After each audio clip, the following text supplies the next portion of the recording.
ماہرین نفسیات کہتے ہیں کہ عام طور پہ انسان غصہ اس جگہ پہ کرتا ہے جہاں پہ اس کو رد عمل کا ڈر نہیں ہوتا، ایگریشن کا ڈر نہیں ہوتا۔ مثال کے طور پہ ایک بندہ آفس میں ہے، کاروبار میں ہے، وہاں پر اسے پتا اگر میں نے غصہ کیا تو میرے باس سے تو مجھے چھوڑنا نہیں ہے، اور جتنے کولیگز ہیں میرے وہ بھی میرے غصے کے جواب پہ غصہ کر سکتے ہیں، بات لڑائی تک ہاتھا پائی تک پہنچ سکتی ہے۔ اب وہ وہاں غصہ نہیں کرے گا، وہاں کا غصہ دل میں رکھ لے گا اور گھر آ کے بیچاری بیوی اور بیچارے بچوں پہ وہ غصہ نکالے گا، کیونکہ وہ آگے سے بول نہیں سکتے، نہتے ہیں، اس کے تحت ہیں، اور غصہ تو انسان کرتا ہی وہاں ہے جہاں اس کے تحت لوگ ہوں، اسے پتا ہو آگے سے انہوں نے بولنا تو ہے نہیں۔ یہ یاد رکھیے گا، اگر آپ بچوں پہ غصے والا رویہ رکھتے ہیں، حق تلفی کرتے ہیں، چھوٹی چھوٹی بات پر شیر ببر بن کے دھاڑتے ہیں، بچہ آپ سے کبھی انتقام نہیں لے گا۔ وہ کیسے لے گا؟ اس کے پاس نہ صلاحیت ہے نہ اتنی سوچ ہے۔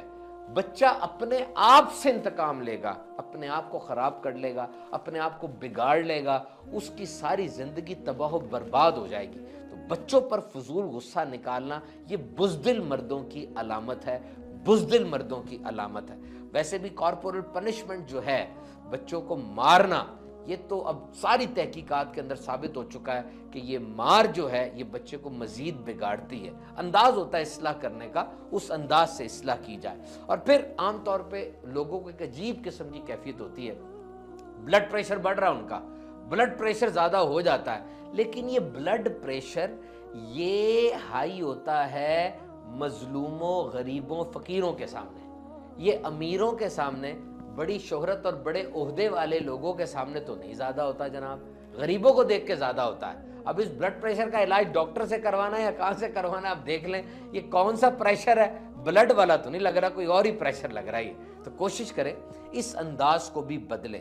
And one very important thing to discuss is try to pause, practice pause. بڑی اہم بات ہے یہ کہ آپ تھوڑا سا رک جانا سیکھیں، سب کام کرنے سے پہلے تھوڑا رک جائے۔ جس طرح عام طور پہ کہا جاتا ہے نا کہ اگر کوئی آپریشن ایڈوائز کر دے ڈاکٹر تو پھر 2-3 اچھے ماہر سرجنز کے پاس جا کے ان سے بھی رائے لے لیں تاکہ ایک کنسنسس ڈیولپ ہو جائے۔ اسی طریقے سے پاز کر لیں، آپ کوئی فیصلہ کرنے لگے ہیں، پاز، تھوڑا رک جائیں، دوبارہ اس پہ سوچ لیں۔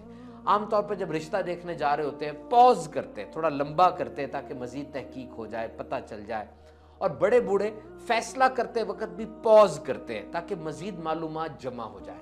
تو جب بھی کوئی آپ کو بات کہے، فوری رد عمل ایک کمزور رد عمل ہے، فوری رد عمل نہ دکھائیں، ایک دم جواب دینے سے گریز کریں۔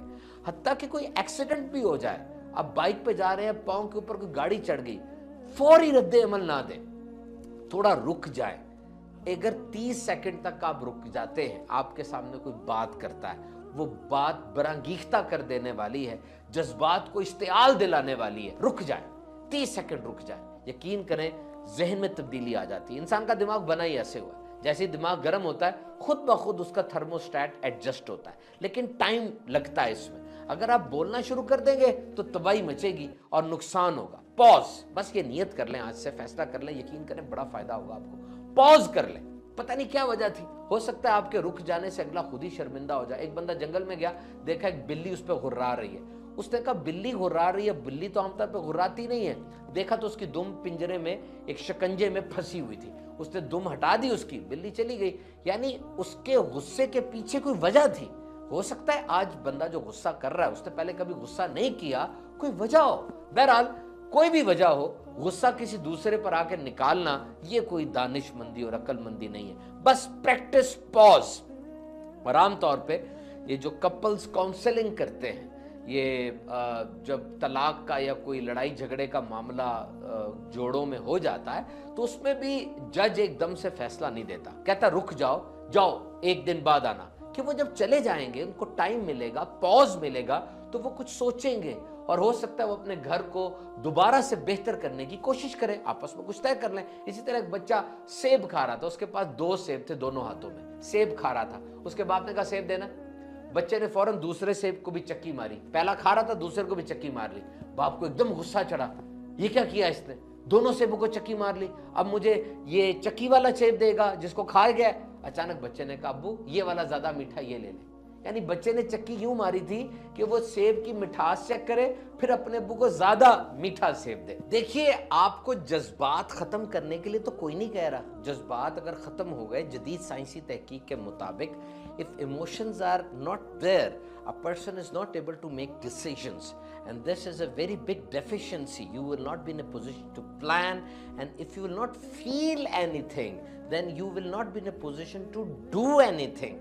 Emotions, جذبات یہ تو اہم ترین ہے، اور اگر آپ کے ایموشنز نہیں ہوں گے آپ فیصلہ نہیں کر سکیں گے، آگے نہیں بڑھ سکیں گے۔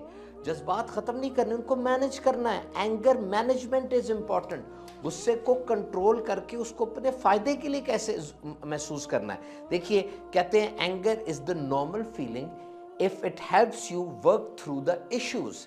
انسان غصے میں آ کے، کمپٹیشن میں آ کے کام زیادہ کرتا ہے، آگے بڑھتا ہے، لیکن اگر اس کو لگ رہا ہے کہ وہ غصہ اب وہ بولے گا اس میں یا ہاتھا پائی کر سکتا ہے اور ایسی بات کرے گا کہ خرابی ہوگی، روٹین ڈسٹرب ہوگی، کسی کو نقصان پہنچے گا اس کے الفاظ سے، ہاتھ سے، تو یہ چیز غلط ہے۔ کیونکہ جس وقت انسان کو غصہ آتا ہے اس کا جسم کی کیمسٹری تبدیل ہوتی ہے، خون کا بہاؤ اب وہ ہاتھوں کی طرف ہو جاتا ہے، چہرہ لال ہو جاتا ہے کیونکہ اب ہاتھوں نے استعمال ہونا ہے، اور ایسی باتیں شروع ہو جاتی ہے کہ باڈی کیمسٹری چینج ہوتی ہے۔ اور پھر well managed anger is a useful emotion. یاد رکھیں اگر غصے کو صحیح طریقے سے استعمال کیا جائے تو یہ بڑا بہترین جذبہ ہے۔ اور اگر شدید غصہ آ گیا، آپ سمجھ رہے ہیں کہ آپ اس وقت شدید غصے کی کیفیت میں ہیں، تو پھر فیصلہ نہ کریں۔ ان دونوں حالتوں میں کیے ہوئے فیصلے میں واضح فرق آپ کو ملے گا۔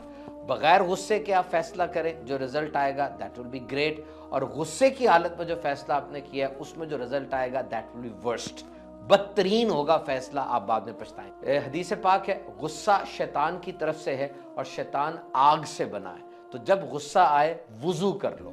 اور پھر یہ بھی کہا گیا کہ انسان جو ہے جب غصے میں آتا ہے تو شیطان اس سے یوں کھیلتا ہے، اس کو یوں اچھالتا ہے، یوں پھینکتا ہے جیسے بچہ گیند کو اچھالتا اور پھینکتا ہے۔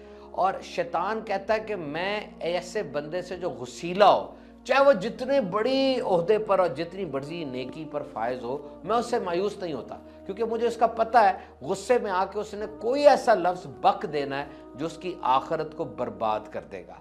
تو غصے سے بچا جائے، اور اس کے بڑے فضائل بھی ہیں۔ ایک بندے کی زوجہ نے نمک زیادہ ڈال دیا، اور اس نے جب نمک زیادہ کھایا اس کا دل تو کیا وہ اس کو ڈانٹے، اس طرح کرے، لیکن پھر اس نے سوچا کہ نمک اس نے زیادہ ڈال دیا ہے تو میں اس کو معاف کر دیتا ہوں، اور کیونکہ میری اس پہ قدرت ہے تو اللہ تعالیٰ تو مجھ پہ بھی قدرت رکھتا ہے، میں اس کو معاف کر دوں، اللہ تعالیٰ ہو سکتا مجھے بھی معاف فرما دے۔ بعد میں وہ دنیا سے چلا گیا اور اس کو یہ بات کہی گئی کہ اے بندے، تو نے جس طرح میری بندی پر رحم کیا اور معاف کیا، اس طرح میں بھی تجھے معاف کرتا ہوں۔ آئیے غصہ کم کرنے کے کچھ اورات بھی آپ کو بتا دیتے ہیں جناب۔ نماز کے بعد 21 بار بسم اللہ الرحمن الرحیم پڑھ کے اپنے اوپر دم کر لیجئے۔